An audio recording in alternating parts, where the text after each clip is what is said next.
Основното училиште Никола Карев продолжува со постигнување на одлични резултати во повеќе области. Учениците од ово основно училиште учествуваа на интернационалниот надпревар по англиски јазик кој се одржа во Бирово.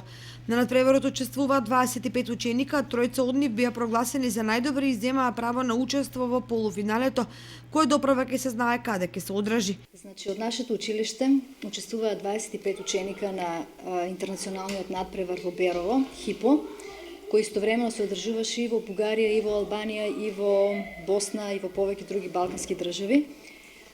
Учествуваа 25 ученика, од кои тројца се пласираа за во полуфинале. Тоа се Бранко Дончев од 5-1 оделение, Томче Кузмановски од 6 оделение и Филип Илиев од 9 оделение. Надпреварот се одржа во 5 категории според датата на раѓање на учениците, според годината на раѓање, значи. Тие се пласира сега во оваа прелиминарна рунда и сега одат во полуфинале, кое што не знаеме кога ќе се одржи, наскоро значи ќе имаме таква информација, во април ќе се одржи, а полуфиналистите кои што ќе освојат максимум поени ќе одат во финале, значи кое што ќе се одржи во Италија, во Лидо ди Есол.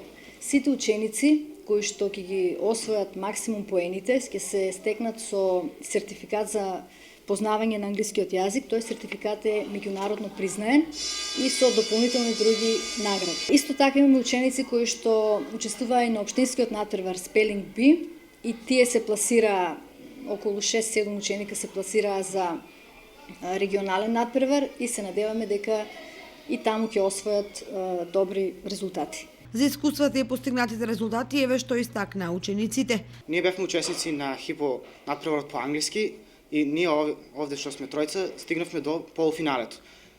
Со желба сега да продолжиме за натаму, а стигнеме сега до главното финале кој ќе се одржи во Италија.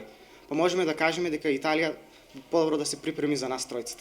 Ние овде тројцата сите можеме да се пласираме и со нашата соработка ја верувам дека ќе можеме и исти вакви супер резултати да искараме и на полуфиналот например и со среќа да можеме да отидеме и за Италија во финалето.